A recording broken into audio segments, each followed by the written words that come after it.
Quem é essa mulher profana que vem lá, dona de todos estes homens que lhe causam tanto mal? Na noite de seus pensamentos, ela busca o coração. A alma vazia em segredos não se farta com a razão. Tão bonita e sensual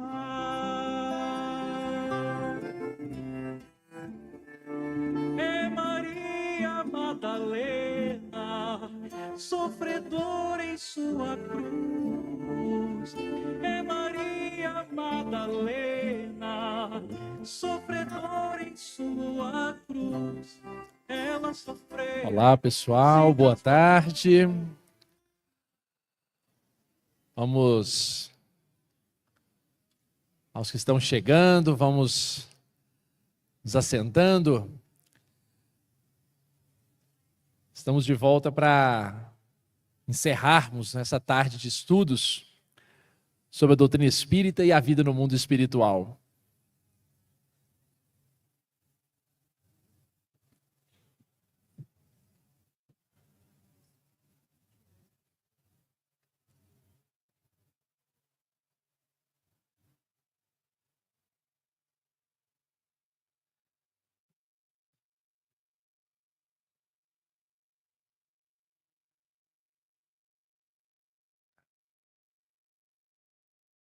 Para um anúncio de utilidade pública aqui, pessoal.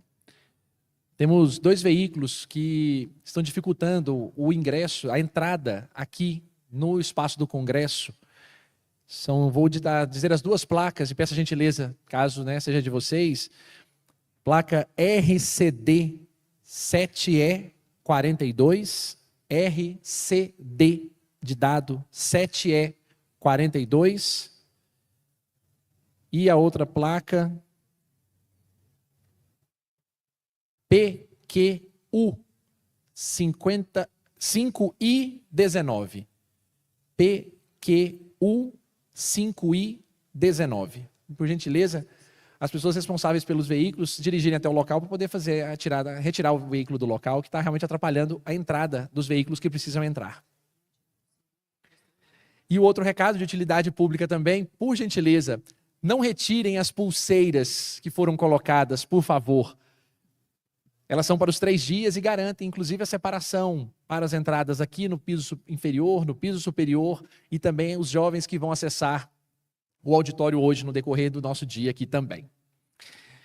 Dito isso, antes de iniciarmos aqui as nossas atividades no próximo painel, nós temos um convite muito especial do Conecta Espiritismo, realizador do Congresso Espírita de Juiz de Fora. Vamos acompanhar, por gentileza.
Encantadores e que fazem com que nós nos sintamos de verdade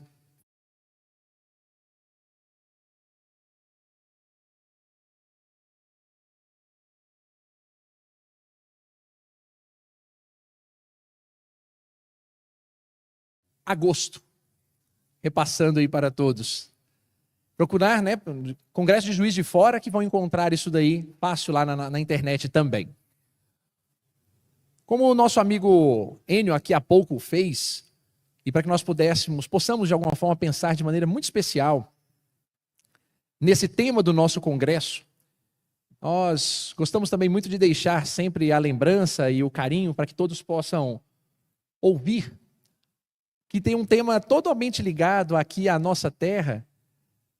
Peço autorização para contar-lhes um pequeno dizer de uma senhorinha aqui da nossa terra e que fala muito sobre essa perspectiva de uma vida, a nossa, e certamente lembrando a próxima também. Diz assim a pequena senhorinha da cidade de Goiás: eu não sei se a vida é curta ou longa demais, mas sei que nada do que fazemos tem sentido se não tocamos o coração das pessoas. Muitas vezes basta ser um colo que acolhe, um braço que envolve, uma palavra que conforta, um silêncio que respeita, uma lágrima que rola ou um amor que comove. E isso não é coisa de outro mundo. Isso é o que dá sentido à vida. É o que faz com que ela não seja nem curta, nem longa demais, mas que seja eterna, infinita e pura enquanto durar. As palavras de Cora Coralina possam tocar-nos de uma maneira muito especial, já que nesse instante nós vamos aqui receber pessoas que vão trazer para nós da importância desta vida e desta que nós chamamos de outra vida também. Mas antes de chamarmos, já que estamos prontos para esse início, queremos trazer aqui mais um recadinho do nosso amigo Gustavo, que sempre está pronto a nos alertar sobre algo bem interessante. Vamos ver o recado dele. Não dá nem tempo de postar um vídeo novo e já tem mais um painel de perguntas começando. Haroldo, o orador espírita, que você pisca e tem um corte novo dele no Instagram. O meu amigo Álvaro Mordecai, Rafael Papa e Florencio Anton. Nossa, capricharam mesmo, hein? Então prepara o seu celular aí e se você for postar algo, não esquece de marcar o @Congresso Espírita Goiás no Instagram. Beleza? Vamos lá. Então vamos lá. Para continuar o nosso diálogo, nós convidamos para o segundo painel da tarde com o tema Se Eles Se Calarem. Convidamos nesse instante então para já subir ao palco Álvaro Mordecai, Florencio Anton, Rafael Papa e Haroldo Dutra Dias, que também fará o papel de mediador neste momento. Por gentileza, pessoal.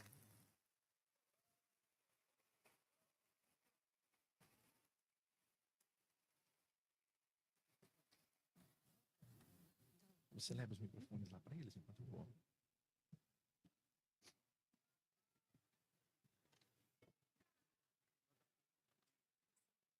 Tá bom.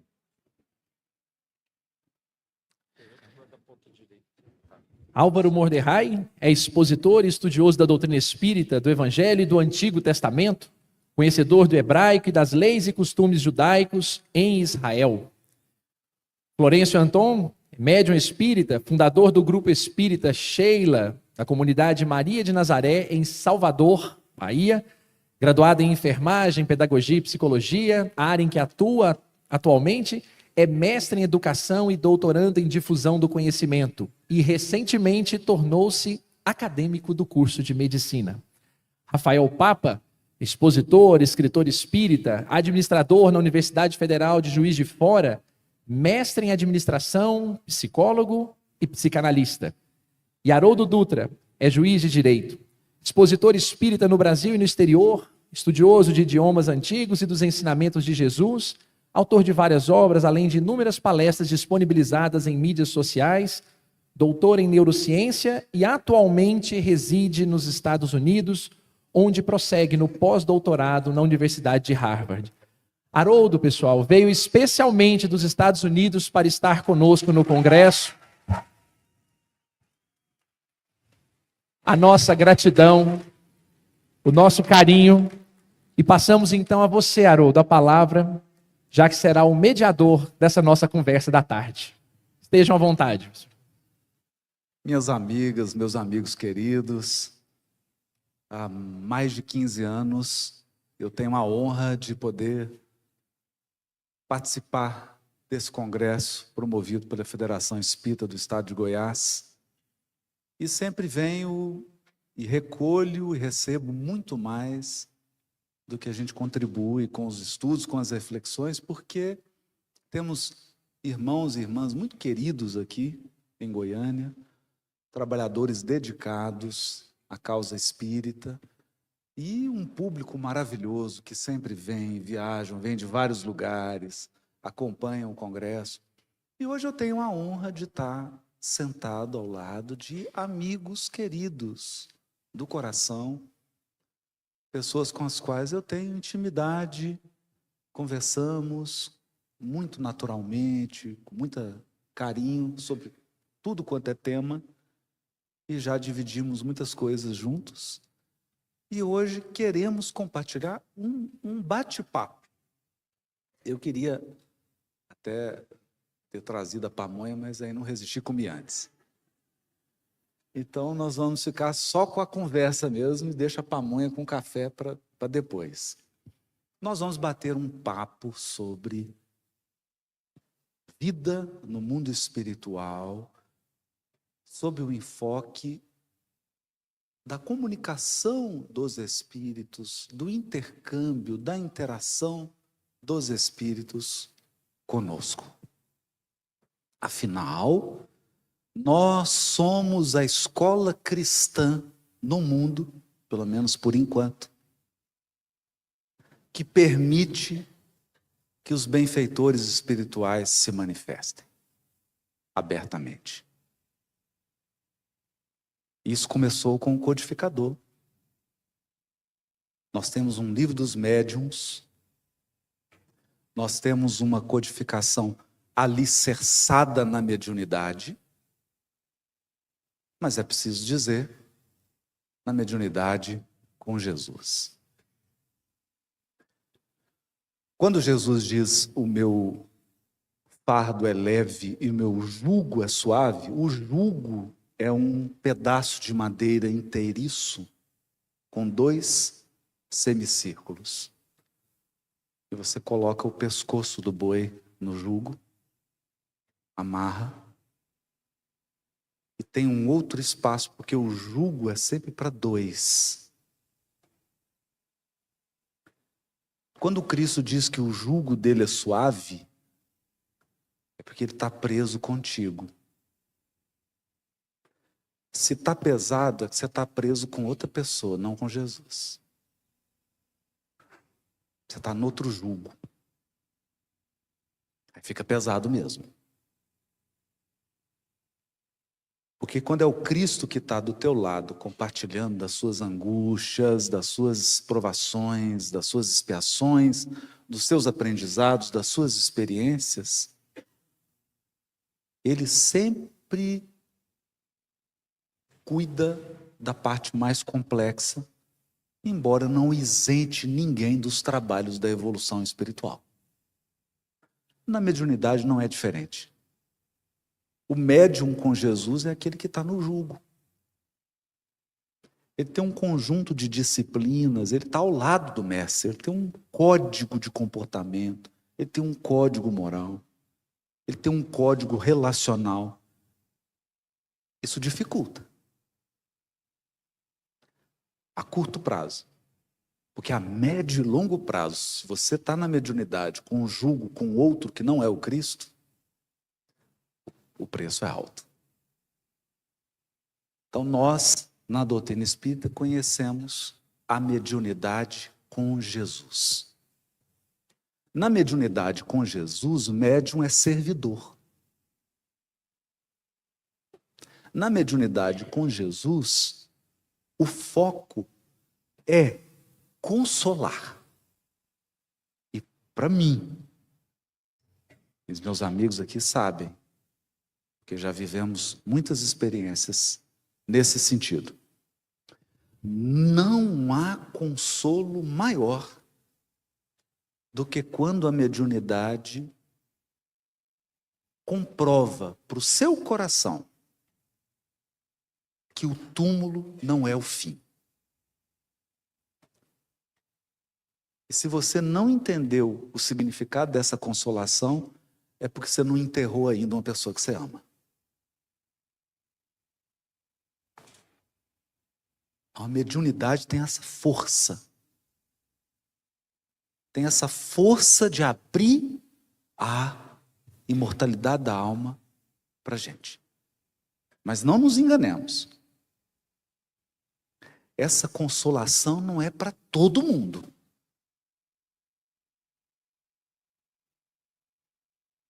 Essa consolação se dá em experiências quando nós estamos numa postura receptiva e respeitosa, com a mediunidade, com o médium e com os amigos que estão buscando intercâmbio conosco. Feita essa abertura, colocados esses elementos, a gente vai começar a bater um papo com os nossos amigos queridos, todos os 3 médiuns ostensivos. E no meu caso, uma mediunidade embotada, em desenvolvimento, né? Mas eu queria passar a palavra aos meus amigos aqui na ordem, né? Para eles falarem um pouquinho, e aí a gente começar um bate-papo.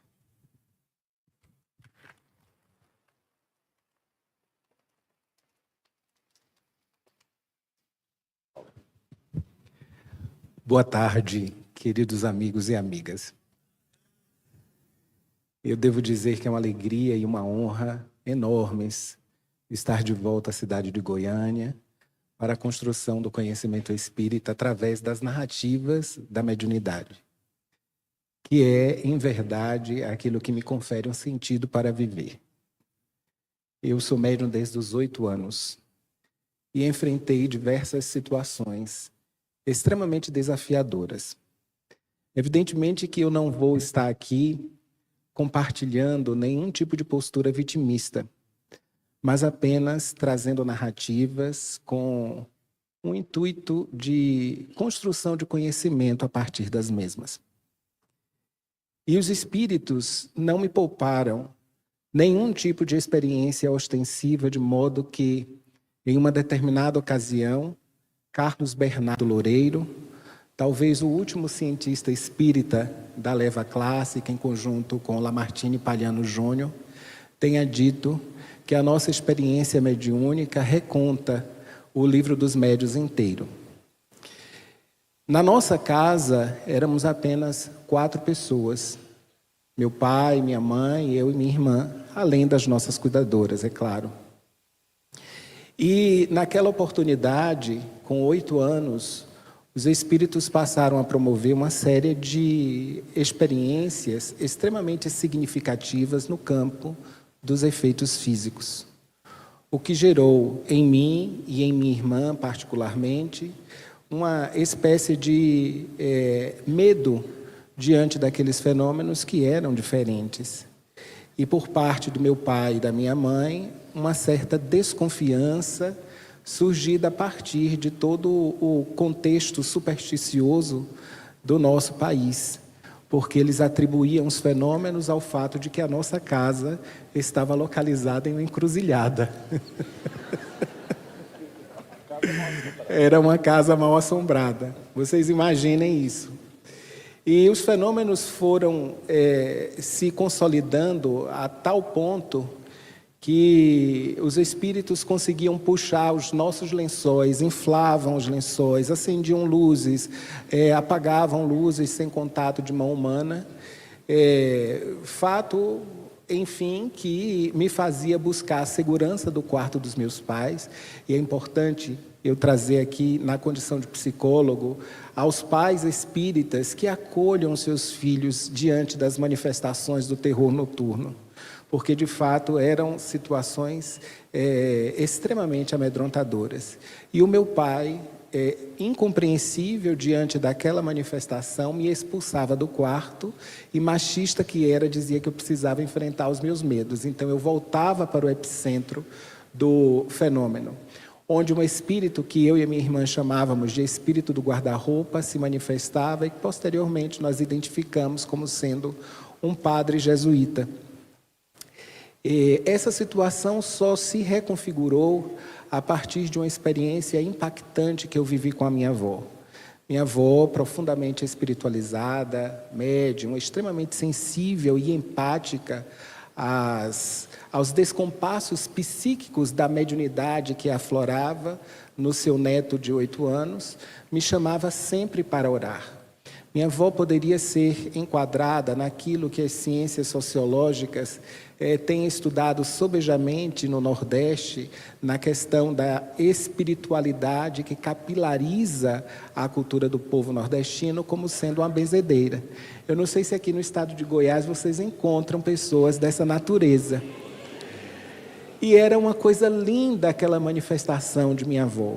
Ela sentia o descompasso psíquico, pedia para orar, me colocava diante dela e com um raminho de folhas verdes ela orava mais ou menos assim: me permitam os ortodoxos ou os mais conservadores compartilhar dessa belíssima experiência e singela experiência de espiritualidade.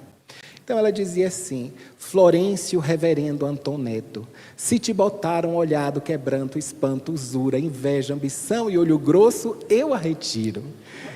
Quem a retira não sou eu, são os poderes de Deus e da Virgem Maria. Amém. Maria Santíssima esteja sempre contigo.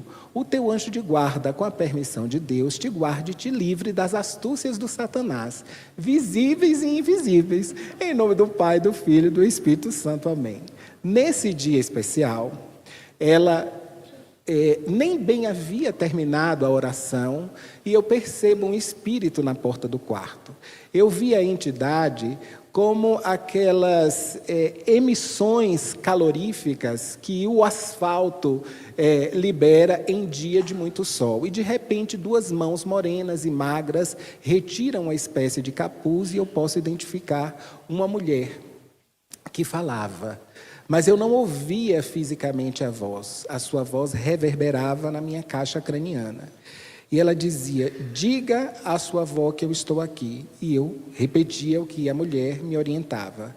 E minha avó olhava para a porta do quarto e dizia: mas eu não estou vendo ninguém. Eu dizia: mas ela está aí, vovó. E então, ela muito sabiamente: pergunte quem é. E eu perguntei. E o espírito riu e disse o seguinte: diga à sua avó que eu sou Lelé. Você não me conheceu, meu filho. Eu morri no quarto ao lado, vítima de câncer de esôfago. E eu fui babá da sua mãe.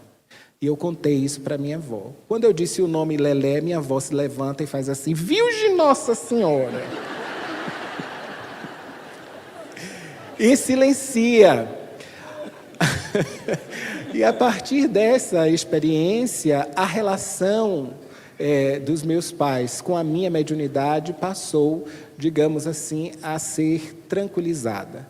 Então, desde pequeno, eu vejo os espíritos dessa forma. Allan Kardec, no Livro dos Médiuns, quando vai estudar aquelas categorias, que, se não me falha a memória, são 100 categorias de mediunidade ou de possibilidades de produções fenomênicas a partir dessa nossa relação com os espíritos, vai nos trazer uma informação muito interessante sobre a mediunidade positiva. Médiuns positivos são aqueles que têm uma aptidão a trazerem informações mais claras do plano espiritual. Como, por exemplo, era a mediunidade do nosso querido Chico Xavier, como, por exemplo, é a mediunidade do nosso Divaldo e de tantos outros médiuns fantásticos que nós temos no movimento espiritualista e espírita do mundo. Então, os espíritos sempre marcaram presença e sempre fizeram questão de nos apresentar uma proposta futura de trabalho que viria a me expor publicamente. Hoje eu poderia dizer que, através da pintura mediúnica, que é a faculdade que mais me caracteriza as atividades contemporaneamente, eu percebo um convite da vida a expor o meu psiquismo para a avaliação daquelas pessoas que nos assistem. Talvez como essa proposta corajosa de construção de um conhecimento não somente a partir da teoria, mas um conhecimento a partir da prática, evidentemente enfrentando uma série de desafios, porque coração humano é terra que ninguém passeia. No entanto, a somatória dessas experiências que são desenvolvidas de forma responsável e saudável, vão nos informando que esse exercício tem cumprido aquilo que o nosso querido Haroldo falou muito bem no início. É a sua missão de disseminação do conhecimento da imortalidade, que nos lembra a todos nós dessa essência, dessa dimensão que preexiste e sobrevive ao fenômeno biológico da morte.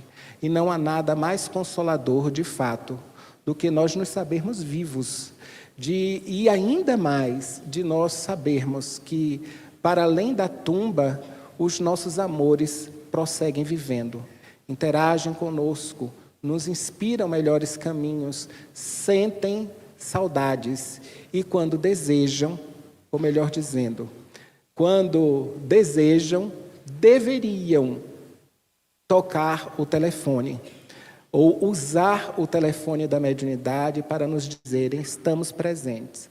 Mas nem sempre isso é possível por conta de uma série de sistemas político-ideológicos que nós vamos desenvolvendo e que termina, em muitas ocasiões, por embotar uma prática mediúnica que era, inclusive, exercida de forma magistral por aquele a quem nós seguimos na condição de mestre.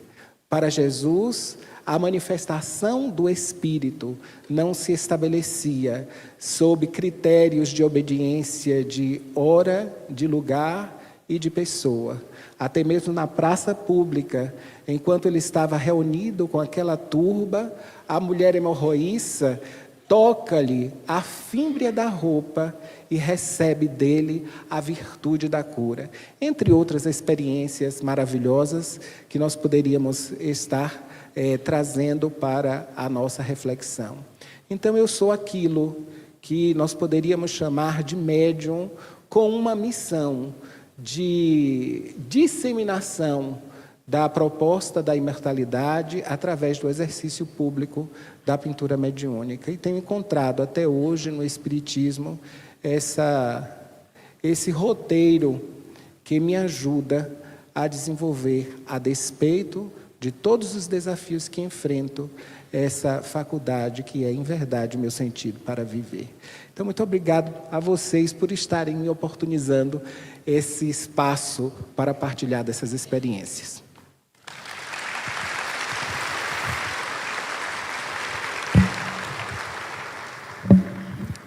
Uma excelente tarde a todos. Nos encontrarmos aqui, como o Haroldo e o Florencio disseram, mas vale repetir, ao lado de todos vocês, e aqui especialmente eu me refiro aos três presentes, é estar ao lado de amigos que nos apoiam na tarefa mediúnica e na tarefa de exposição espírita. Então, particularmente, há muitos anos atrás, a gente está ficando velho, Haroldo. O Haroldo nos acolheu dentro das manifestações mediúnicas espontâneas dentro do movimento espírita. Eu nasci judeu, vivi o judaísmo de maneira ortodoxa por longos anos da minha vida e dentro das experiências venho como Florencio, dito como um médium natural, obtendo as manifestações desde a primeira infância e de maneira incessante durante toda a nossa vida. Passamos por todas as dificuldades da infância com o terror noturno, meus irmãos, primos não queriam dormir no mesmo quarto que nós, porque por muitas vezes as próprias faculdades de efeito físico se faziam presentes, e hoje eu posso compreender dessa forma. E na infância, a certa feita, eu pergunto à minha mãe também: mãe, quem é esse senhor e por que ele fica dormindo no banco da casa da dona Armanda? Um banquinho de madeira. E ela olhou: como ele é, meu filho? Eu falei: é um senhor assim, assim, assim. Falou: esse é o seu Rafael, ele morreu antes de você nascer, meu filho. Então, essas experiências foram orientadas de alguma forma por um espírito que veio preparado para nos receber, para que o fim não nos fosse o sanatório. E a minha mãe sempre dizia: filho, o que você está vendo? Quando eu ficava com medo, ela falava: faz uma prece para que ele possa ir para um bom lugar, faça uma prece, e assim consecutivamente. Bom, diante de tantas conturbações, eu, um espírito sempre muito rebelde, fui convidado a ir a um centro espírita, porque todo mundo ficava sabendo da rebeldia e da dificuldade nessa infância. Eu fui ao centro espírita e a minha mãe me disse, isso posteriormente, que quando eu olhei a foto de Dr. Bezerra, eu falei: olha o velhinho que fica no meu quarto, quando a senhora faz prece. E ali então minha mãe ficou um pouco assustada, mas eu não aceitei nenhum tipo de tratamento na casa espírita, não sendo cristão.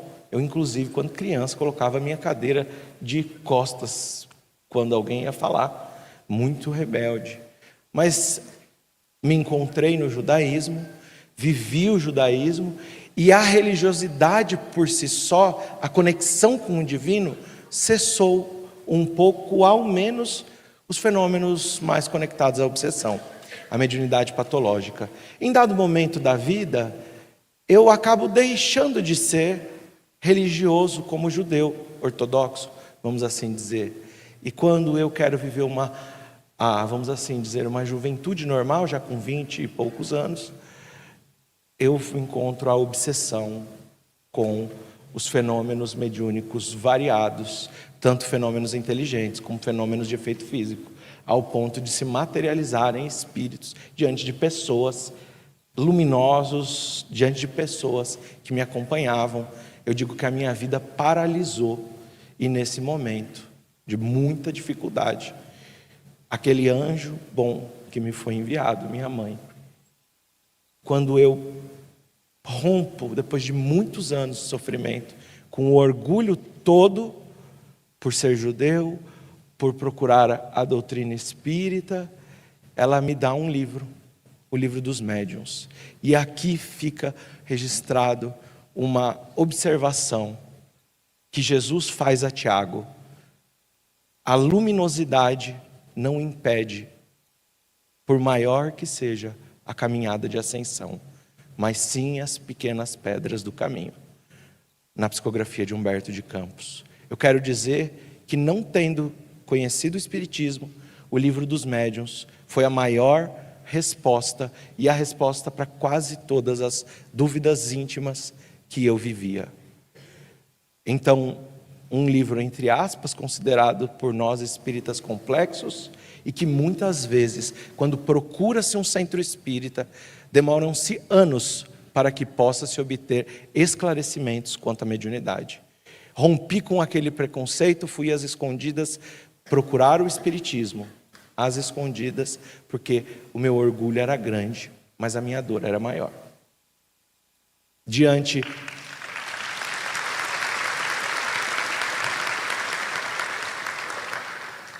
dessa caminhada, me mudei de cidade, tenho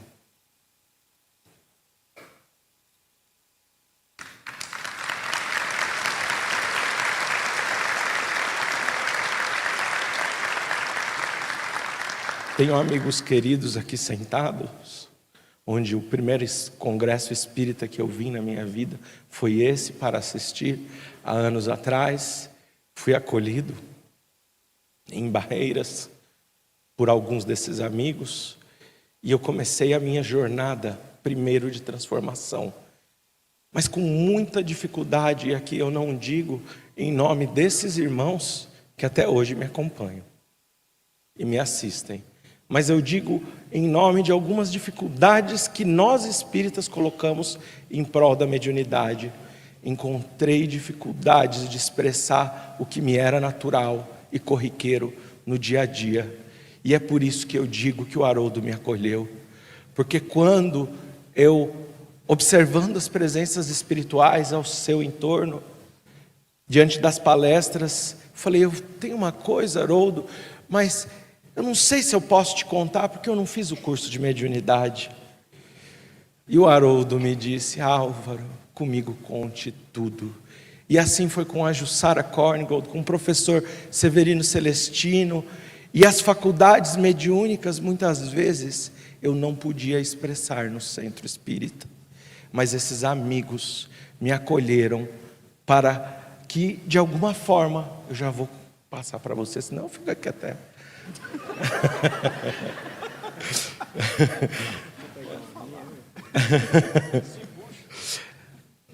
Para que o trabalho mediúnico pudesse ser alcançado. Nós fundamos uma casa espírita em São Paulo, chamada Grupo Espírita Cisco de Luz. Nós desenvolvemos a faculdade que tanto preconceito eu tive, porque me ensinaram a obter preconceito com faculdades mediúnicas, infelizmente. E o Chico sempre acolheu todos os médiuns e todas as faculdades. E Kardec explora cada uma delas divinamente. Mas o nosso lado humano coloca alguns preconceitos. Então a faculdade mediúnica de cura, de efeitos físicos, dentro dessas faculdades nós desenvolvemos trabalhos de desobsessão, trabalhos que muitas vezes ocorrem as materializações de espíritos, e tudo isso tendo que romper uma barreira que nós, inclusive eu, impus com a mediunidade, sem que isso estivesse na codificação, na doutrina espírita, sob o nome de responsabilidade, sob o nome dos riscos da mediunidade, que sim, eu assevero, são necessários, mas também é necessário incentivar os médiuns desde o princípio, para que diante da transformação moral possam expressar as suas faculdades com naturalidade, porque se tem uma coisa que o médium absorve, é o psiquismo dos que estão em volta. E isso pode colocar o fim a muitos médiuns, mesmo tendo alcançado o árduo trabalho dos espíritos de nos trazerem às portas de um centro espírita, procurando ajuda, porque dói a mediunidade patológica. Então eu vou passar para o Rafa aqui, o nosso amigo, e você... Não acabou ainda não, fica tranquilo.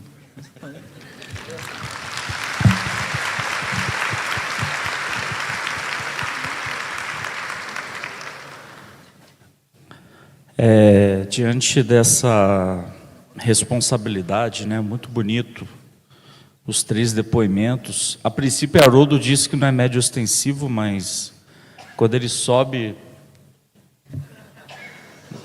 ali, parece que vira outro.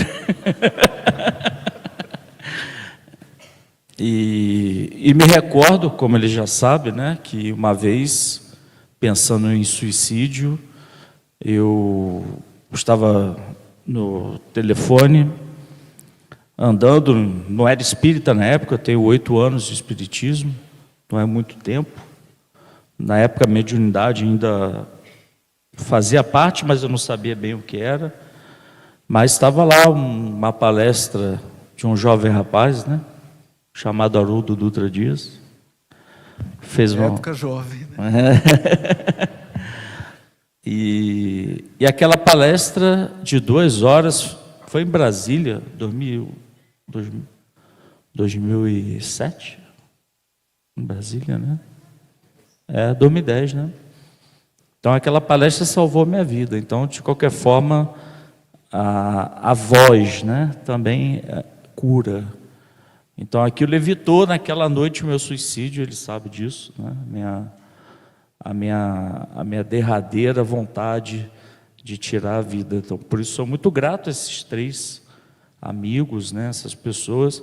Aí depois eu transcrevi 100 palestras do Haroldo, para ver se eu aprendi espiritismo.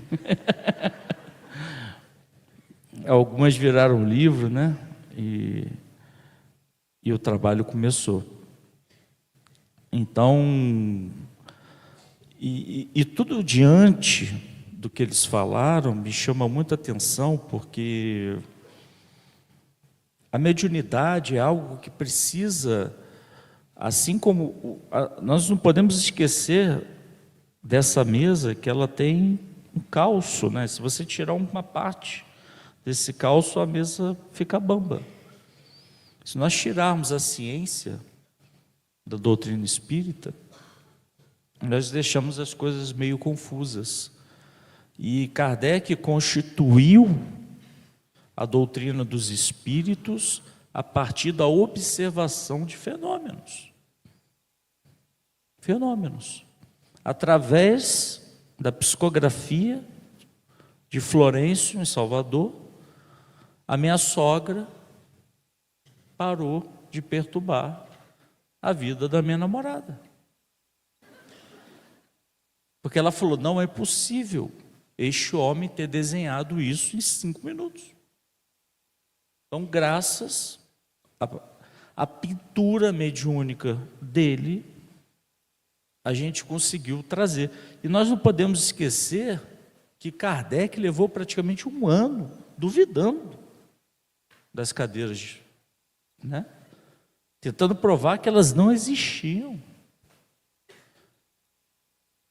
Então nós começamos a perceber que esses espíritos mais céticos são os que mais se empenham para propagar a obra, a trabalhar a mediunidade, a se esforçar na sua propagação, porque muitas vezes, diante do ceticismo, surge das perguntas corretas as respostas necessárias.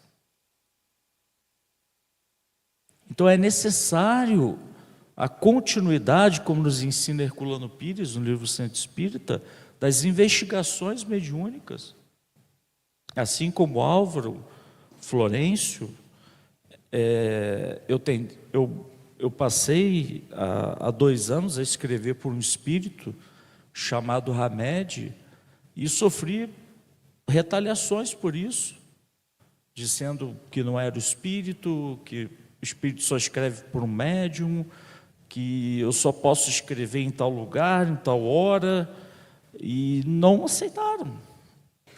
Então, tem os exilados de capela, eu sou exilado de uma editora.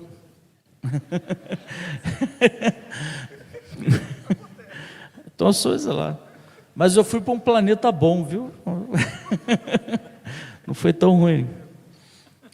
Então, a faculdade mediúnica, ela me fez questionar se o espírito Hamed de fato era ele. Porque após a primeira aparição dele por um amigo, eu desconfiei. Mas estávamos depois no jantar, uma moça muito amiga, que é o bandista, disse para mim, olha, tem um espírito do seu lado dizendo que chama Hamed, ele quer escrever por você. Eu falei, não é possível, né? Tem alguma coisa acontecendo aqui. Depois, mais um pouco, 2 semanas depois, chegou a Páscoa, uma amiga começou a ter as mãos lá de Portugal, lá perto do Haroldo, né, na América, lá de cima. Um pouquinho para a direita, né? Estou olhando o tabuleiro do Hora aqui. Mas ela começou a sentir a mão adormecida e falou, preciso escrever. E era um recado do Hamed, né? Mais de 10 páginas.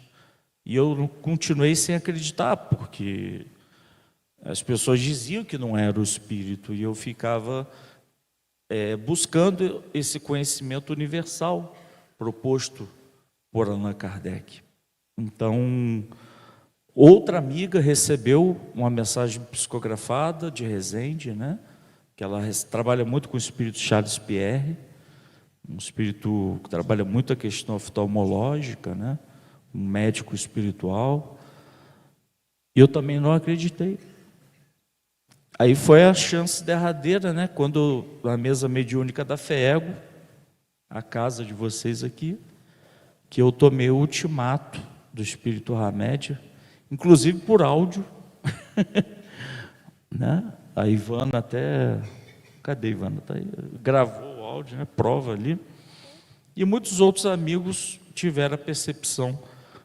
Então, o ceticismo é importante, mas nós precisamos investigar os fenômenos. Kardec ficou bastante tempo para admitir que existia. Me lembro de Eurípides de Barçanufo, que exigiu, lá em Sacramento, que João Evangelista falasse por analfabeto, explicasse o Sermão da Montanha.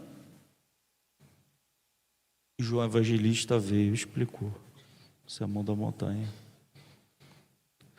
Bezerra de Menezes, 1875, recebe o Livro dos Espíritos, lê aquelas páginas e sente que já era um espírita inconsciente, que aquelas páginas já não eram tão estranhas às suas percepções, mas foi virar espírita de fato quando ele foi curado de um refluxo que eu acompanhava desde a infância, mesmo médico, por um médium receitista.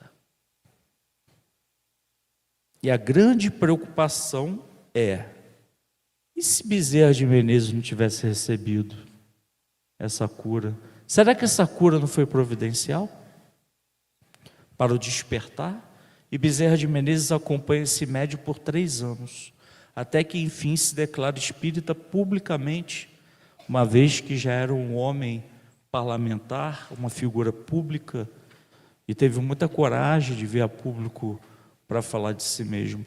Então cada um de nós tem uma experiência, e esses grandes nomes que nós temos carinho, como Kardec, como Bezerra, como Eurípides e tantos outros apóstolos do Espiritismo, precisaram dos fenômenos. São 8 bilhões de pessoas no mundo. Quantas conhecem o Espiritismo? Quantas? Quantas poderiam estar sendo auxiliadas na psiquiatria? Nós temos um trabalho em parceria, né, Álvaro? Quando é em São Paulo, eu mando pacientes para o Álvaro, na desobsessão. Álvaro, né, se precisar, tem a gente lá no Rio. Quantas pessoas poderiam estar sendo auxiliadas pela psiquiatria através do processo de desobsessão? Mas quando nós vamos aos centros espíritas, nós perguntamos: aqui existe o trabalho de desobsessão? Não. Há a palestra, há o passe e todo mundo vai embora. E quando eu me recordo de Divaldo, de Chico, as coisas não eram assim.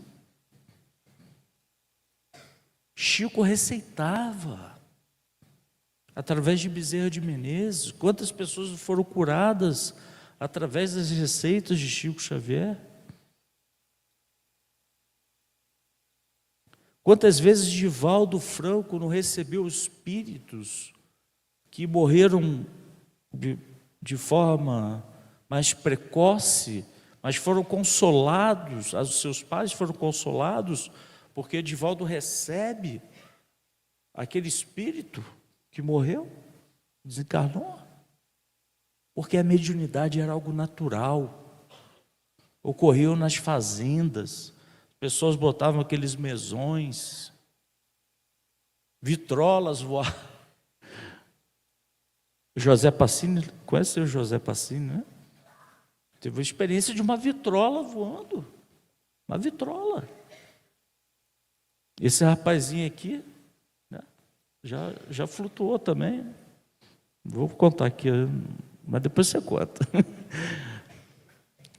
A experiência mediúnica é fenomenal, porque quando nós temos uma curiosidade sadia, nós trazemos adeptos corretos, honestos, que podem nos auxiliar a propagar o Espiritismo. Pelo livro Curas Espirituais, nós temos, através da mediunidade de cura, laudos antes e depois das cirurgias espirituais, comprovando que ali existe uma diferença. Porque a mediunidade de cura é mal recebida. Nós, médios de cura, coloca aqui Florencio também, que é um doador, Haroldo também, não, doador ectoplasmático, né? Da palavra. Foi bom você ter tocado nesses assuntos. Nós temos... Isso é importante, né, cara? Nós temos 50 minutos de tarefa. Eu queria propor uma dinâmica aqui para a gente. Cada um de nós fez uma exposição, falou. Agora eu queria a mesa girar.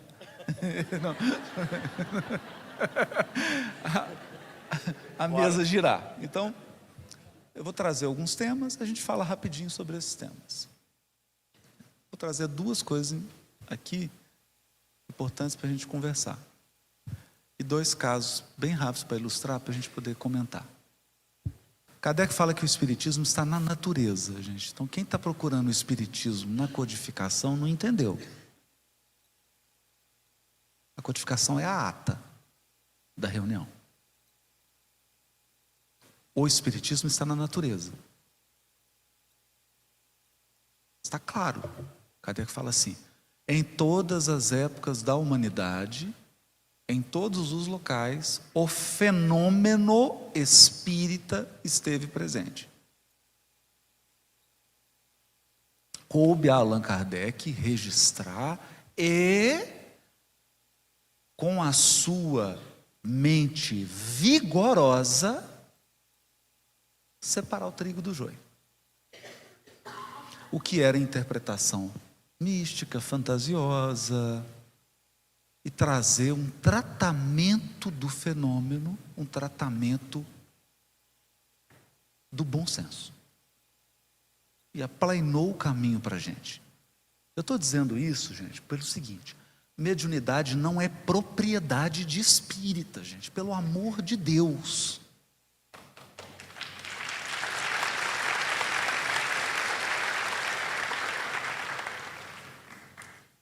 Porque nós estamos começando a ficar ingênuos.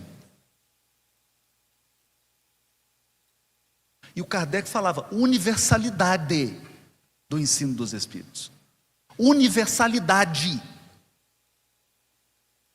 Então, se você está achando que regeneração planetária acontece dentro da casa espírita, tu está precisando de tratamento. Porque o Cristo opera no mundo. O Cristo não é Cristo de espíritas. O Cristo é Cristo planetário. Vamos sair desse narcisismo. O que nós temos é uma codificação que nos equipa, que nos sustenta e que nos dá a condição de fazer uma abordagem mais ampla e mais profunda.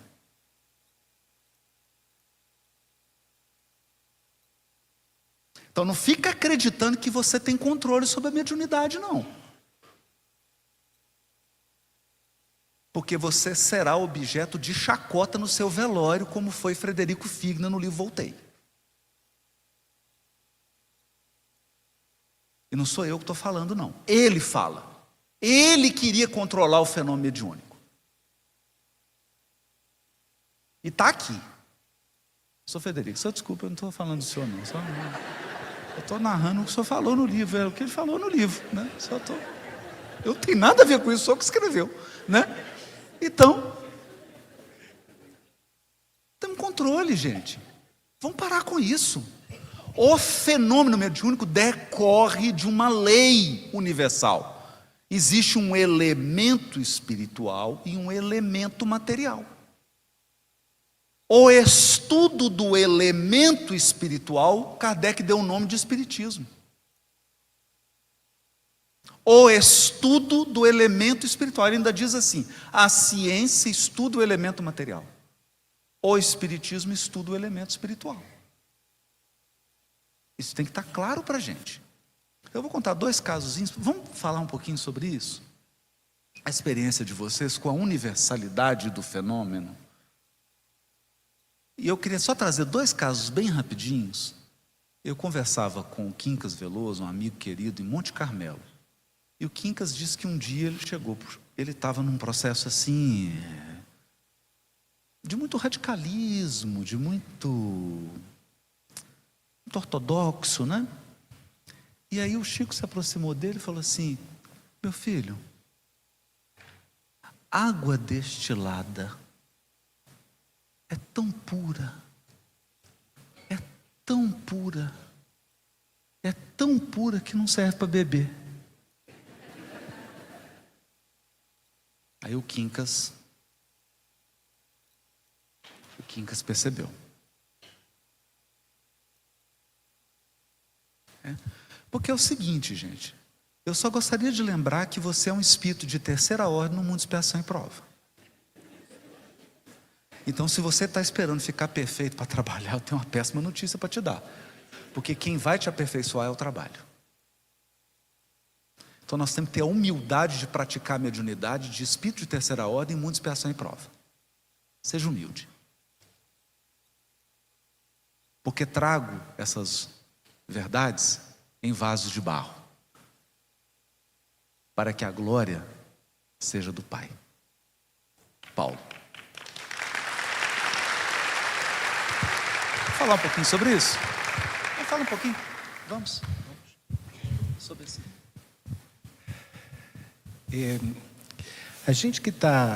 Nós que estamos afeitos à questão da pesquisa no campo acadêmico, precisamente na área da educação, da filosofia, da sociologia e da antropologia, não consegue deixar de lado as possíveis interfaces do conhecimento espírita com esses campos das ciências humanas.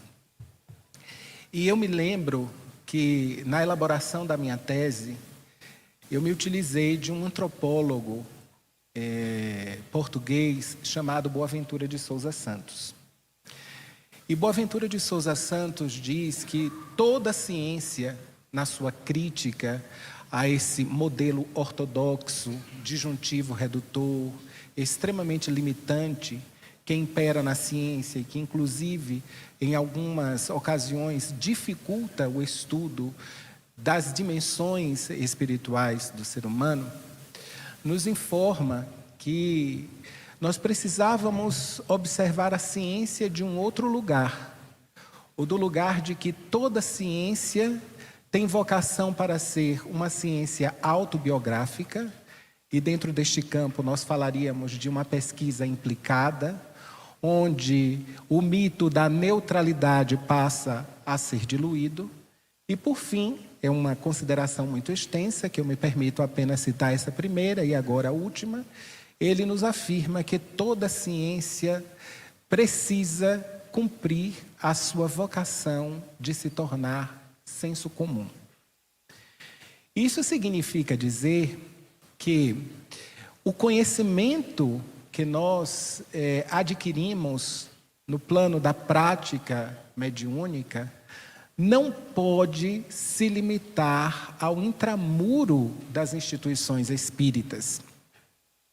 Nós precisamos avançar para além das nossas reuniões mediúnicas, dos nossos encontros teóricos, das nossas práticas, eu diria, muito pálidas de contato com os espíritos, a fim de que a mediunidade possa ser, de fato, luz que se derrama por sobre a carne, transformando vidas e contextos, por consequência, existenciais. Se nós nos mantivermos a título de defesa do purismo doutrinário, enrijecidos junto às nossas visões, algumas vezes de excesso de proteção da faculdade mediúnica, nós terminaremos, por outro modo, favorecendo a uma espécie de silenciamento dos médiuns e, por consequência, dos espíritos. Portanto, em dias em que nós percebemos que o paradigma materialista avança e embacia as nossas lentes, gerando descompassos extremamente significativos ou significativamente adoecedores na vida dos seres humanos. E ainda assim, nós impedirmos que essa luz que se derrama por sobre a carne não avance por esses terrenos de sofrimento, seguramente, mais adiante, nós responderemos à altura da nossa incúria e da nossa irresponsabilidade. Aqui conosco estão presentes muitos espíritos, dos quais eu posso dar o testemunho do nosso querido Frederico Figner, quem esteve conosco na noite de hoje. Mas para além deles, existem outros tantos, que inclusive a nossa querida Ivone do Amaral Pereira, que se faz presente entre nós. A dona Ivone se aproxima, eu não sei se o Geraldo está por aqui, e eu não sei quem é Roosevelt. Mas a dona Ivone se aproxima dessas duas criaturas, trazendo-lhes o estímulo talvez a um possível trabalho que eu desconheço, mas que eles gostariam de desenvolver. Portanto, existem vários outros espíritos entre nós. E eu, na condição de médium, negligenciaria a função para a qual eu fui criado neste tocante, se não partilhasse dessa experiência. Na quinta-feira passada, apenas a título de ilustração, do quanto que nós precisamos desenvolver um certo sentido de criticidade a essa necessidade de cerceamento da faculdade mediúnica por uma questão de proteção,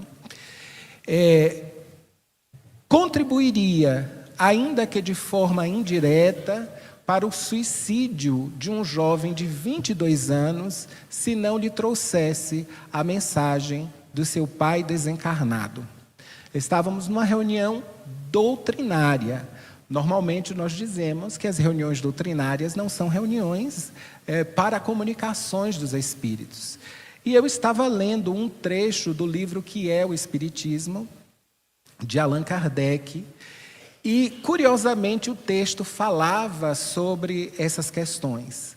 Para a manifestação mediúnica não existe hora, nem lugar, nem contexto. São palavras de Allan Kardec.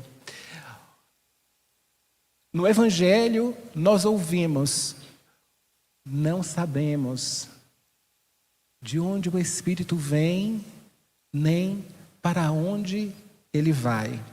E eu diria, apenas estejamos receptivos para que quando o pneuma ou o Espírito soprar ao nosso lado, nós lhe possamos abrir as nossas almas para que ele nos traga as mensagens que deseja. E então, estando ali, fui tomado de uma profunda tristeza, identifiquei uma pessoa desencarnada ao meu lado. Era o pai do jovem. E ele estava entrando em processo depressivo por conta de um luto complicado que havia se estabelecido após a desencarnação do pai. No meio da palestra, eu que sou extremamente rigoroso na partilha dessas informações, fui tomado por uma força fora do comum, porque também essa é uma coisa muito interessante. Carlos Bernardo Loureiro diz: quando o espírito quer, médium nenhum controla. E é verdade. Eles nos informam através de Kardec, através dos livros que Kardec nos ofereceu. Nós vos influenciamos a tal ponto que nós, de ordinário, vos dirigimos. E então, no meio da palestra, eu fui tomado pelo Espírito e trouxe a mensagem do seu pai desencarnado. Estavam ali o seu padrasto, a sua mãe e ele. E nós conseguimos, meus amigos, melhor dizendo, o pai conseguiu, pela mediunidade fluida e natural que se queria tornar senso comum naquele instante, a despeito do espaço não nos permitir.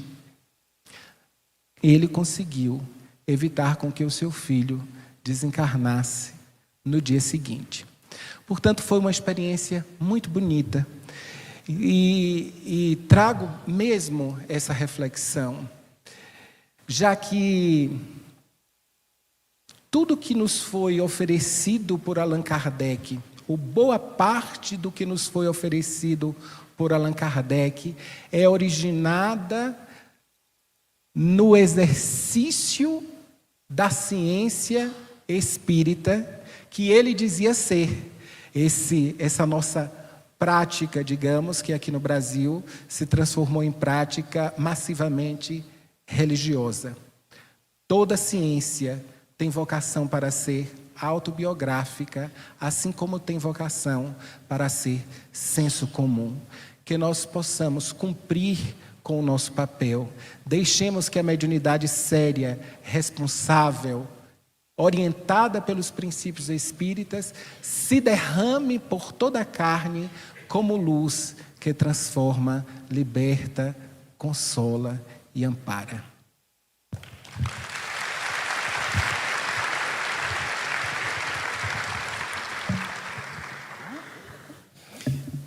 Então, o Haroldo falou para falarmos um pouco sobre isso, dentro da naturalidade da condição e do senso comum a não espíritas, quando eu ainda não era espírita, judeu, num subsolo de um local em Jerusalém que chama Zula, um grupo de jovens, um lugar que era iluminado apenas por velas. Nós estávamos numa sala, eu, um amigo que hoje é rabino, meu irmão e um outro amigo que mora em Israel, e nós estávamos discutindo Torá, lei divina. E nós estávamos ali discutindo e chegamos a um impasse, e em dado momento a gente, nossa, mas quem será que poderia, a gente falando em português, quem será que poderia ajudar? A gente estava no subsolo, numa sala maior que essa, não tinha como alguém estar ouvindo. De repente abre um senhor a porta, vem andando de maneira muito distinta e nos dá a resposta da pergunta que nós encontrávamos em dúvida. E ele dá a resposta em português, sai andando e nós todos ficamos. Foi um anjo. E diz o Talmud, um livro judaico, que por vezes quando nós nos encontrávamos, o Haroldo presente, tantos outros, professor Celestino, nas reuniões do Sinédrio, e nós ali tínhamos dúvida sobre os ensinamentos, chegávamos a um impasse, invocava-se a presença do profeta Elias, que se materializava e trazia a resposta. Então, isso dentro do judaísmo, e a própria Cabalá veio ditada por um espírito materializado dentro de uma caverna. Então, sempre muito natural e efetivo essas faculdades mediúnicas. E eu me recordo uma vez que eu estava na casa de um amigo aqui de Goiânia, que hoje mora nos Estados Unidos, ele é bochechudo também, é o Robson Bin, e nós ali, liga uma pessoa a ele, um dia anterior da ocorrência, e eu fico com aquilo na cabeça, e eles disseram que não podiam receber a pessoa porque estava com visita, e a gente tinha uma agenda. No dia seguinte a pessoa aparece por lá, e eu fiquei tão sem graça de dizer a minha inspiração, ela precisa de vir aqui, sem saber quem é. Aquela moça chegou e começou a contar sobre um divórcio litigioso, muito complicado, e disse para o Robson Bin, me dá uma orientação. E eu falei, me perdoa incomodar. Você é espírita? Ela falou, sou. Eu falei, eu posso pedir para o Robson ler uma passagem de um livro? Quando isso ocorre, o nosso ambiente fluídico se eleva e eu digo logo na sequência da leitura, tem uma senhora aqui, ela segura um buquê de flores, não é rosa, não é jasmim, não é margarida, é algo no meio, e ela está dizendo que para criar os seus 5 filhos, ela comeu o pão que o diabo amassou, e que inspirada no seu exemplo, você iria passar por essa prova com muita claridade. Eu não entendo o nome dela, mas ela fala inha, nhê, nha, nhê. Eu não entendo o nome dela. E eu fiquei emocionado com aquela presença. Ela é disléxica. Fiquei emocionado com aquela presença, mas também um pouco, será que aquilo tem sentido? E sempre que eu trago uma mensagem, eu falo, olha, se não tiver sentido, me perdoe, o mau médium que sou, pode fazer o que quiser com a mensagem. Saí, fui ao banheiro secar os olhos. Quando eu voltei, ela estava em pranto. E ela falou, Álvaro, eu espero há 7 anos a mensagem da minha avó. Eu já fui em diversos centros espíritas. A minha avó chamava-se Vó Dinê. Ela ficou viúva e teve que criar 5 filhos sozinhos. E aquela árvore que estava na sua frente, que dava flores brancas, era o jasmim. Sua árvore predileta, sua flor predileta. E ali me contam eles, através dessa amiga, que por acaso apareceu, me contam eles que ali cessa-se o litígio e ela compreende que deveria ser paciente, como foi a sua avó, que há 7 anos ela esperava essa mensagem. E eu fico pensando, se eu tivesse negligenciado a possibilidade de transmitir uma mensagem, vejamos que o Florencio e outros tantos aqui já possuem a prática mediúnica, o equilíbrio para as condições já não patológicas da mediunidade, da obsessão tão ostensiva. E nós estávamos em um ambiente onde todos poderiam compreender a mensagem. E essa naturalidade do fenômeno, ela é necessária em nossas vidas, no espiritismo, e para isso nós precisamos da casa espírita, com os seus dirigentes abertos a divulgar esse fenômeno, não pelas manifestações necessariamente, mas a divulgar pelo estudo, a divulgar pelo acolhimento daqueles que procuram com faculdades ostensivas, porque por todas as vezes que circunscrevemos qualquer conhecimento humano a pequenos grupos, nós recebemos prejuízos de milhares de anos. E eu gosto de dizer sobre a Biblioteca de Alexandria, que demorou 1500 anos para a gente alcançar algum desses conhecimentos que lá estavam explícitos, mas permaneceram circunscritos a iniciados, e quando começam os movimentos de intolerância ao conhecimento sob o nome de paganismo, nós cristãos queimamos a Biblioteca de Alexandria e atrasamos o conhecimento humano em 1500 anos. Então, sob a naturalidade e o dever de divulgar a mediunidade como natural, e como muito bem disse o Florencio, o Haroldo, onde quer que caiba a manifestação de maneira efetiva e com Jesus, ou seja, para consolar e para aliviar aflições.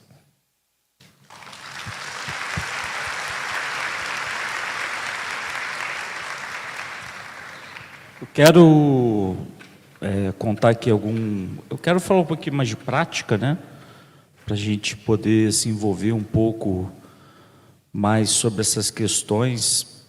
Vou contar até aquele caso do Florencio, né? Que uma vez eu estava em prantos, né? Em dificuldades lá com o Congresso Espírita Juiz de Fora, isolado na Universidade Federal de Juiz de Fora, frio muito grande, né? Falando, se eu fizer uma prece, quem vai me ajudar? Se eu fizer uma prece, não tem ninguém aqui. Nada, nem ninguém vai me socorrer. Mas eu fiz a prece. Logo após a prece, meu celular toca. Era um áudio deste homem. E o áudio deste homem não vinha com a voz dele, vinha com a voz de um amigo espiritual, me trazendo a resposta que eu necessitava naquele momento, para acalmar o meu coração, para que as coisas fluíssem de uma forma muito natural. E aquilo foi um bálsamo.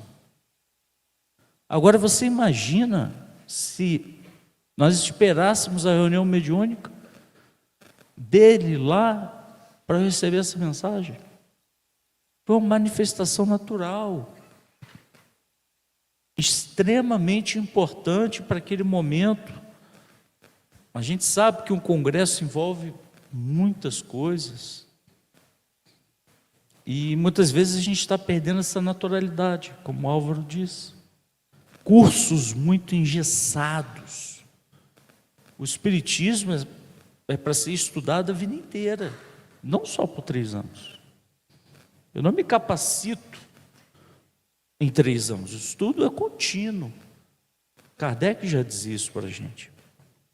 É obviamente que a gente precisa de alguns pilares, de alguns entendimentos, mas eu não posso pegar uma pessoa como eu e Álvaro já vimos, completamente transtornada emocionalmente, colocar no grupo de estudo, antes de ocorrer o equilíbrio psíquico.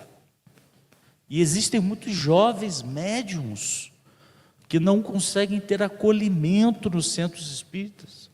Colocam eles nos grupos de estudo, e eles começam a passar mal no meio do estudo. Com depressão, com ansiedade, com crise de pânico. Aí eles saem. Ah, mas os centros espíritas estão esvaziados. Por quê? Por causa da falta de acolhimento. Por causa da falta do bom senso. Quantos corações amigos tiveram que sair do espiritismo para que pudessem usar o potencial da sua mediunidade? Quantas pessoas que eu conheço que dizem que só uma pessoa recebe Bezerra de Menezes? Avisar o doutor Bezerra, né? Pois é. E há homens que acham que são donos de espíritos. Que os espíritos têm que servir ao médium, e não ao contrário. Isso me inunda o pensamento. E uma vez o espírito Frederico von Stein falou para mim: você quer ver eu dar manifestação por 4 pessoas nessa sala? Quero. Então vou botar 4 pessoas em cada ponto da sala, e uma delas era eu, e você vai rodar, e eu quero ver a continuidade dos assuntos. Então Frederico von Stein deu passividade, falou uma coisa, deu passividade no outro médium, deu continuidade no assunto, deu passividade em outro médium, falou para aquele assunto, e quando veio em mim, deu passividade e gravaram. Era o mesmo assunto. O Espírito sopra para onde quer. O resumo do que o Florencio falou foi a cura de Jesus do homem da mão mirrada. Jesus cura num sábado, de Shabá. Ah, mas não pode. Ah, eu não posso dar paz. Só dentro do centro espírita. A pessoa está lá em depressão, caindo aos pedaços. É claro que nós precisamos de uma segurança mediúnica, de estudo, de fortalecimento espiritual. Nós não podemos perder os conceitos que nos cercam, mas engessá-los em nome do nosso ego é atrasar a divulgação e a propagação do espiritismo. Kardec vem nos dizer que o Espiritismo seria conhecido no mundo inteiro pela mediunidade de evidência, mediunidade de cura. Não é verdade? Na Revista Espírita. E a mediunidade de cura altamente tolhida. E uma vez eu perguntei a Frederic von Stein, por que se a pessoa tem que passar por um resgate, por que você cura aquela pessoa? Ela tem que passar por isso. Porque nós espíritas temos esse inconsciente coletivo de que nós viemos para sofrer. E não para aprender. Nós viemos para sofrer. Então eu não mereço cura, não mereço isso, eu não mereço aquilo, não mereço nada. Foi quando Frederic von Stein me disse: você sabe até quando vai o sofrimento dessa pessoa? Apenas estenda as mãos. É isso. Eu queria... O pessoal bate palma toda hora. Nós estamos conversando.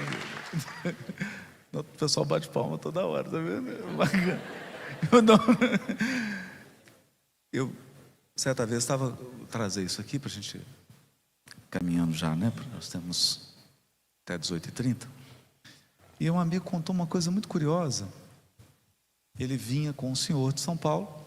Eles, uma vez por mês, iam para Uberaba participar de uma atividade com o Chico. E esse senhor estava estudando uma questão do Livro dos Espíritos e ficou... Eu queria um esclarecimento daquilo. E eles estavam no ônibus, pegaram o ônibus de São Paulo, foram para Uberaba. E aí no ônibus ele falou assim: olha, eu vou perguntar essa questão lá. E aí esse amigo que estava com ele, né, que me contou a história, falou assim: pergunta para o Chico. Eu falei: não, para o Chico não, eu quero a resposta do Emmanuel. Quero, Chico. Quero. Essa eu quero que o Emmanuel responda. Ele falou: nossa, mas você pergunta? Não quero o Chico, eu quero o Emmanuel. Ele falou: então tá bom, você fala com o Chico, né? E aí chegaram em Uberaba, começou a atividade, fizeram atividade, depois de um certo tempo lá, teve aquele intervalozinho, ele chegou perto do Chico e falou: Chico, eu queria que você perguntasse para o Emmanuel, que eu queria muito ouvir do Emmanuel. Foi assim leve, né? Eu queria ouvir do Emmanuel, a resposta sobre isso aqui e tal. E o Chico começou a responder. E aí ele emburrou, né? Ficou assim. E o Chico foi falando. Respondeu 5 minutos. Ele falou: ô Chico, você não fica chateado, não? Mas é que eu queria que o Emmanuel respondesse. Aí o Chico pôs a mão no ombro e falou assim: você acha que você está falando com quem?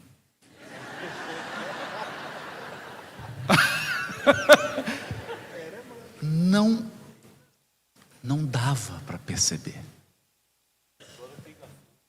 Não dá para perceber.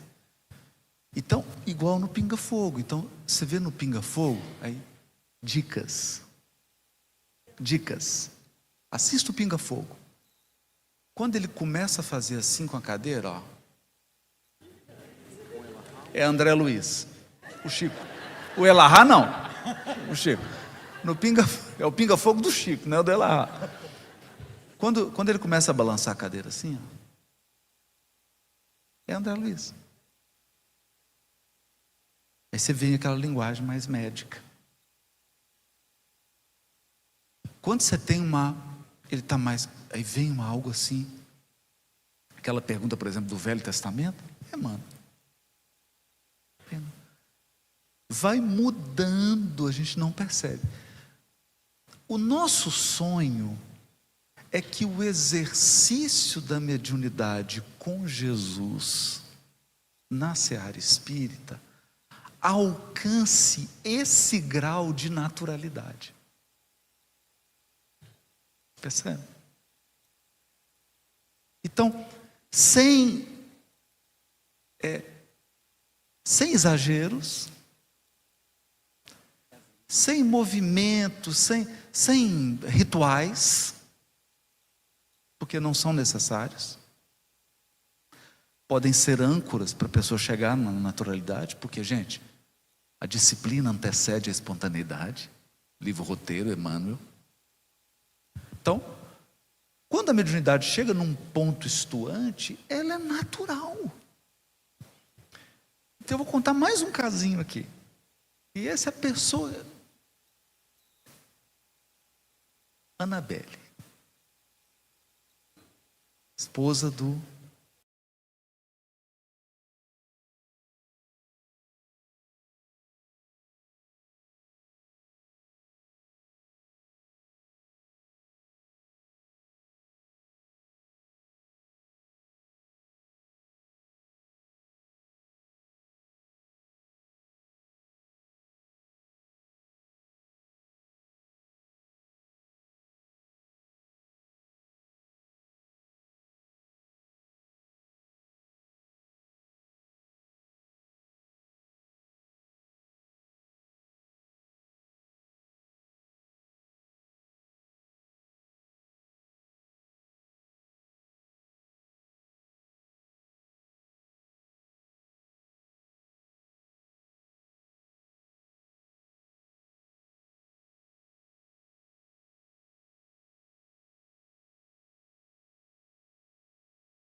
natural. Então ali, a ponta do Herculano dizer de um ser interexistente, né? Porque não era para fazer story no Instagram, entendeu? Não era para causar, é porque era natural mesmo. Era um fenômeno natural. E o terceiro casinho que aí eu quero abrir para vocês, que eu acho que é a maior fonte de apedrejamento de médium. Olha, gente, eu vou ser bem sincero para vocês. Tem muito espírita, trabalhador que vai chegar em condição difícil no mundo espiritual. Sabe por quê? Eu não tenho problema nenhum quando sou apedrejado pela ignorância. Mas você ser apedrejado por irmão de seara é muito duro.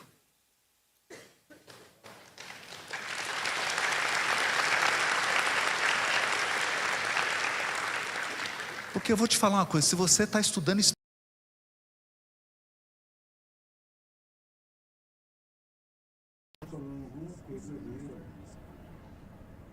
não está com Cristo. Quem está com Cristo apedreja, corrige quando é chamado.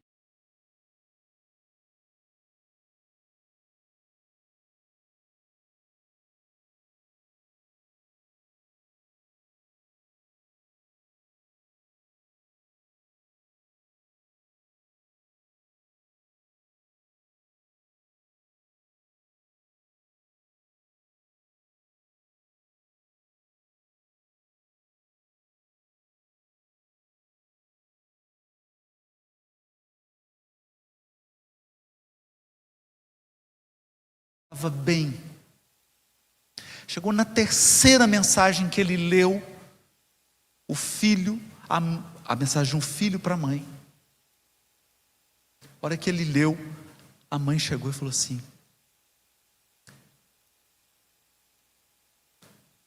os dados não bateu nada. Está tudo errado. Com Chico Xavier, a única coisa que está certa é o nome do meu filho.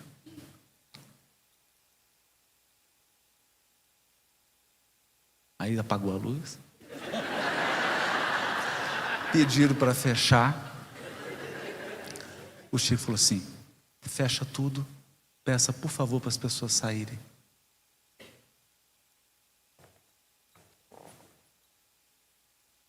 Os trabalhadores estavam ali e falaram: por favor, entrem em prece. Pegou os papéis da psicografia, pegou um lápis, concentrou novamente, e ele riscava e anotava. Riscava e anotava. Foi corrigindo a mensagem. Quando ele terminou, ele se levantou, pegou nas mãos da mãe e disse assim: minha irmã, me perdoa. Eu estou muito cansado, mas teu filho corrigiu a mensagem. Entregou, estavam todos os dados lá. Isso é mediunidade real, na vida real, gente. Médium não é microfone. Quando se expande o perispírito e as energias psíquicas, é nesse material que operam os espíritos para que qualquer tipo de comunicação seja possível. Esse material psíquico é subjetivo. E o espírito sabe, ele concorda que no momento em que o pensamento dele adentra esse espaço psíquico do médium, vai perder 30%, 40% na melhor das hipóteses.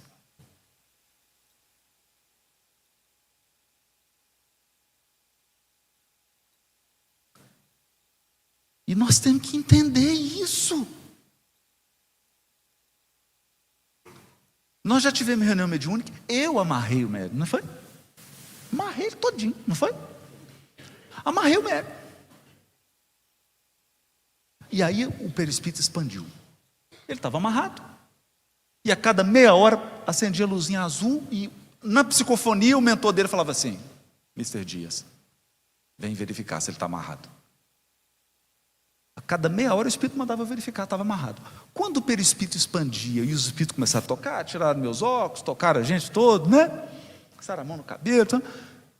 A textura, a mão era diferente. Por exemplo, o Zé Grosso tocou meu lábio, aquele mãozão, né? Dedão assim, quase que. Mas a textura da mão do Zé Grosso me lembrava a textura da pele do médium. Por quê? Porque a energia psíquica cedida é do médium. Isso é ciência espírita, gente. Isso é prática. Isso, sabe o que é isso? Sabe o que é isso? É o seguinte: conhecimento é você saber que tomate é fruta. Sabedoria é você não colocar tomate na salada de fruta.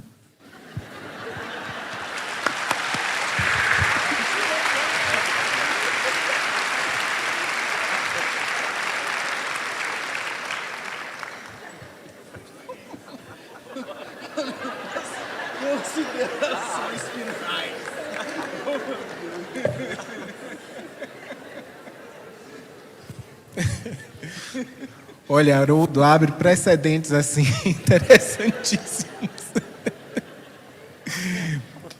Assim, quando Haroldo começa a falar sobre questões subjetivas na mediunidade, a gente que está acostumado a estudar começa a pensar assim em 1001 possibilidades de construção de conhecimento nessa área. Sobre estruturação de função simbólica, como é que se dá, por exemplo, o processamento da linguagem, pensamento, verbalização ou escrita, entre outras situações. De fato, os espíritos têm grandes dificuldades para sensibilizarem esse universo subjetivo dos médiuns e, a partir daí, traduzirem os seus pensamentos através de palavras. Ou através de outros fenômenos, como, por exemplo, as pinturas e os desenhos mediúnicos. E eu me lembro que, em uma determinada ocasião, o Pablo Picasso, que todos nós conhecemos como sendo aquele pintor que revolucionou a sua época com o estilo cubista, desenvolveu um quadro muito interessante por meu intermédio. E aquele quadro me chamou sobremaneira a atenção, porque era um olho para o norte, o outro para o sul, o nariz para um lado, a orelha para o outro, uma coisa assim completamente desconstruída. E eu avaliava o quadro com o pouco conhecimento e a pouca habilidade artística que eu possuo, como um quadro muito feio. E eu pensava, que quadro horroroso é esse, que coisa mais feia. Isso está para além, digamos assim, da sensibilidade artística que um pintor deve ter. E me silenciei, fui dormir. No dia seguinte, 5 horas da madrugada, eu ouço um ruído de pessoas na minha casa. Era um apartamentozinho muito pequeno que minha mãe me dera quando eu entrei na minha primeira graduação em pedagogia, lá na cidade de Salvador. E eu percebia eu me levantei, fui até a sala e percebi que Picasso estava com várias outras pessoas. Eram vários estudantes. E ele estava fazendo uma comparação entre o quadro que ele gostaria de pintar por meu intermédio e aquilo que ele conseguiu obter. Vejam que coisa interessante. E como funciona a mediunidade, como funciona esse relacionamento nosso com os espíritos. E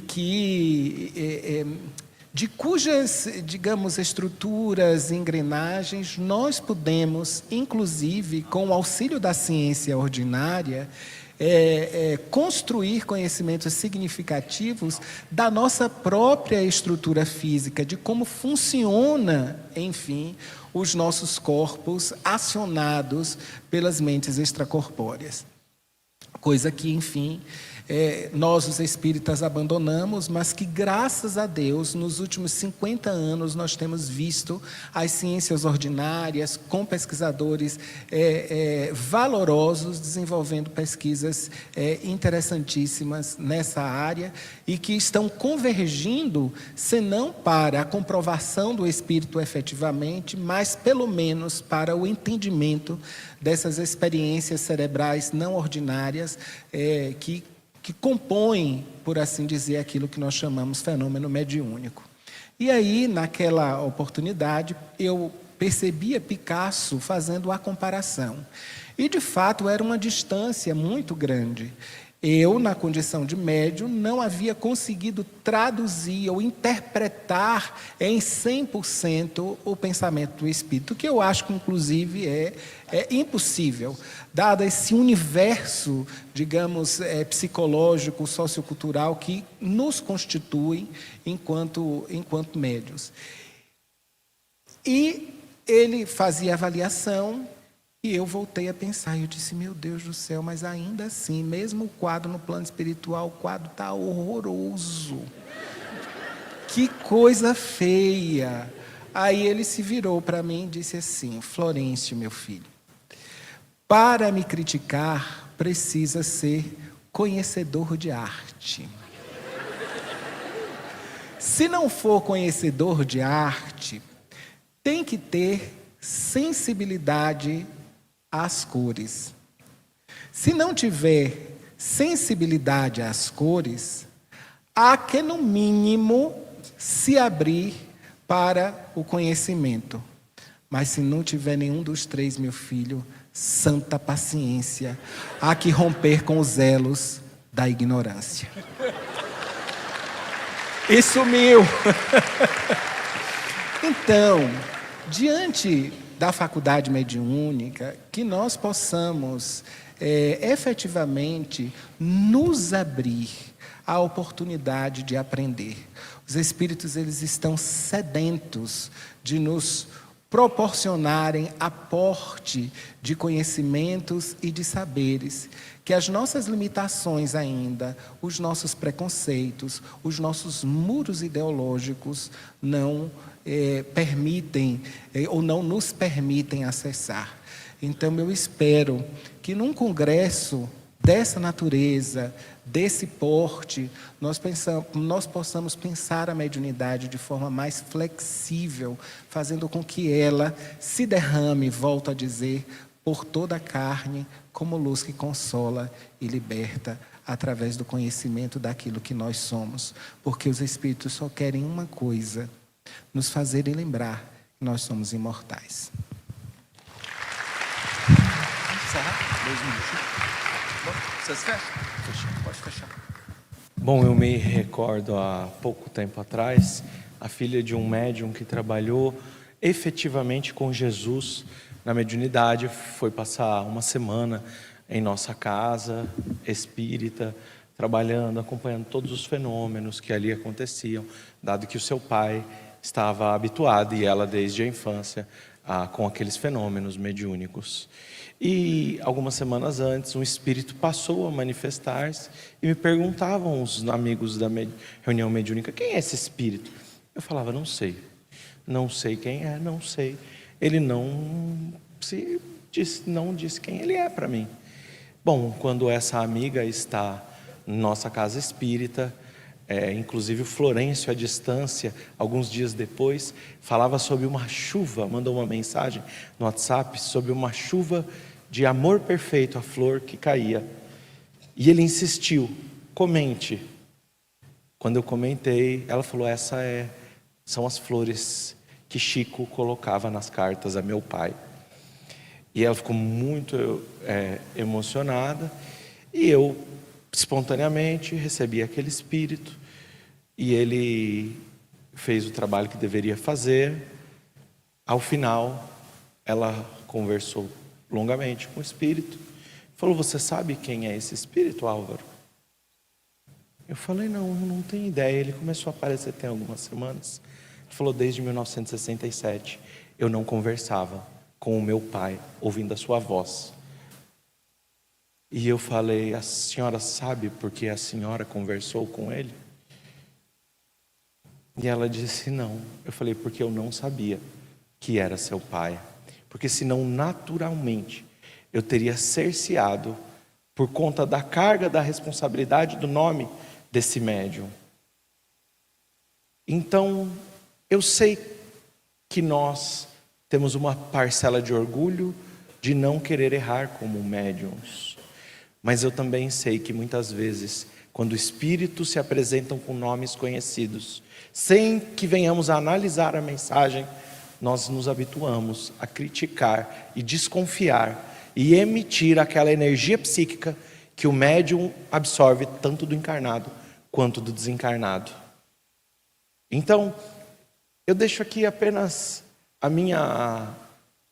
na condição de como os espíritos nos dizem. Certa feita na África, na Fraternidade Sem Fronteiras, um homem tocava um violão todo quebrado. As cordas eram de arame, o violão era todo quebrado. E os espíritos me mostram aquela cena por algumas vezes e dizem: esse é você. Um instrumento todo remendado. E sem condições para grandes coisas. Porém, nós podemos tirar boa música de maus instrumentos.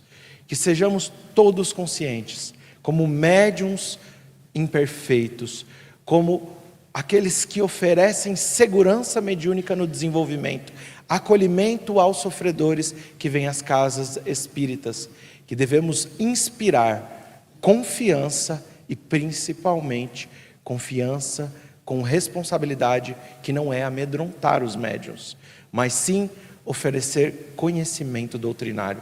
Allan Kardec, Viagem Espírita de 1862. Todo aquele que realiza um estudo atento do livro dos médiuns tem quase uma garantia contra a obsessão. Essa é a garantia que nós devemos oferecer: conhecimento sincero, amoroso e acolhimento. Então eu me despeço passando para o Rafa. Encerra para a gente. Você encerra para a gente. Nós estamos.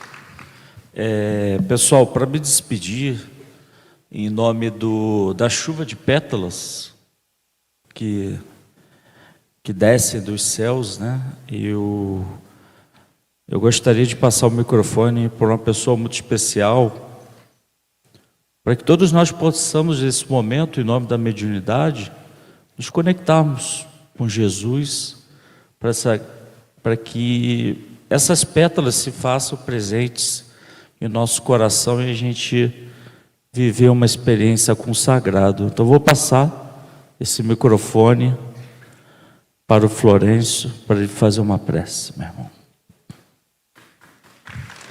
E que a mediunidade possa surgir de forma natural e os nossos corações sejam abençoados.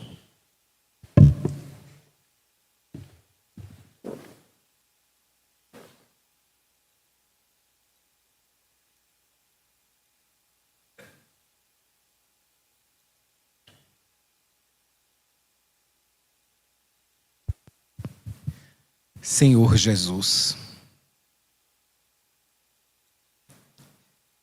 aqui nos encontramos centenas de corações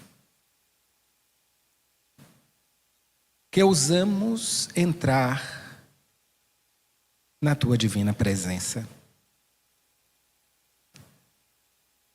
Lembramos-te a figura majestosa no lago de Genezaré, acalmando as ondas assustadoras e os ventos que se lançavam por sobre a pequenina e frágil embarcação. Te lembramos em Siloé e Betsaída, a oferecer a cura do corpo como proposta de aprendizado e conquista da saúde do espírito. Te identificamos na Cirofenícia,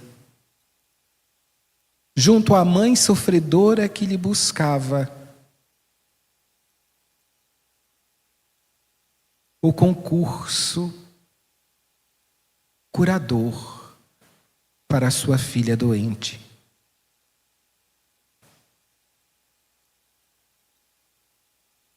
Quantas passagens nós poderíamos elencar para podermos exaltar a tua importância e a importância do teu legado para os que ainda, na contemporaneidade, lemos e divulgamos o teu evangelho, mas que infelizmente ainda não praticamos. Neste instante, Senhor, em que as vozes dos teus servos imperfeitos se direcionam aos corações sedentos de aprendizado, na forma de narrativas do exercício com os imortais, nós te pedimos a proteção para todos eles, a fim de que as suas vozes não se calem,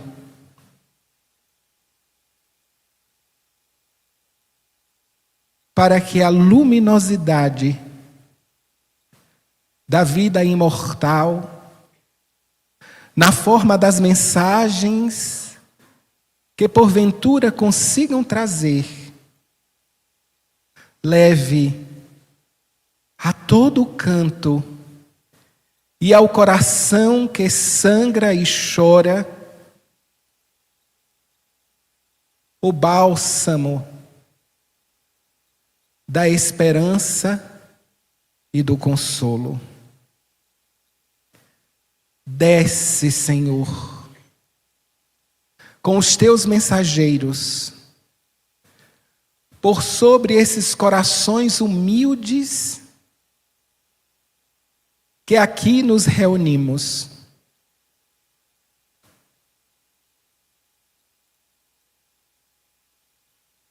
Que, esquecendo a pompa das teorias e do bem falar, apenas e simplesmente nos permitimos a partilha de histórias e a escuta das mesmas de forma muito semelhante aos teus discípulos primeiros, que se recolhiam nas tumbas, nas cavernas, nos lugares escondidos, para cantarem as glórias do teu nome. E as intervenções transformadoras a partir dessas glórias processadas. Abençoa-nos, portanto, Senhor, e nos permite sair daqui com os espíritos plenos da água viva que o teu amor entendeu por bem derramar por sobre todos nós. Ave Cristo, os que te amamos, glorificamos-te o nome eternamente.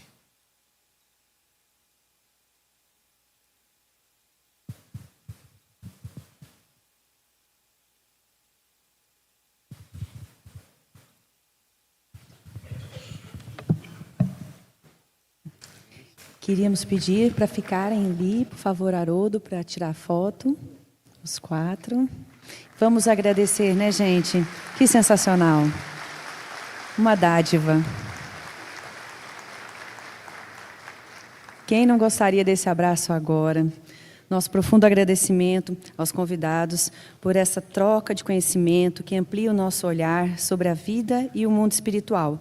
Gratidão a todos. E agradecimentos também à Liz Natividade, que realizou essa interpretação brilhante de Libras desse momento. Faremos um brevíssimo intervalo. Retornaremos às 19h10 para prosseguirmos nas nossas atividades e também para um dos momentos mais esperados do nosso congresso. Gente, vale muito a pena, o espetáculo está incrível, está maravilhoso. Aguardamos todos vocês. A Noite das Artes. Para este espetáculo, convide sua família, amigos, venham todos assistir. A entrada é franca para todos os interessados, não somente aos congressistas. Pedimos a todos que deixem este auditório e levem todos os seus pertences, que será higienizado neste momento. Quem não estiver com pertence ou que deixou num dos momentos, eles estarão nos achados e perdidos, tá? Então nós vamos dar essa breve pausa, aguardaremos vocês para um espetáculo maravilhoso.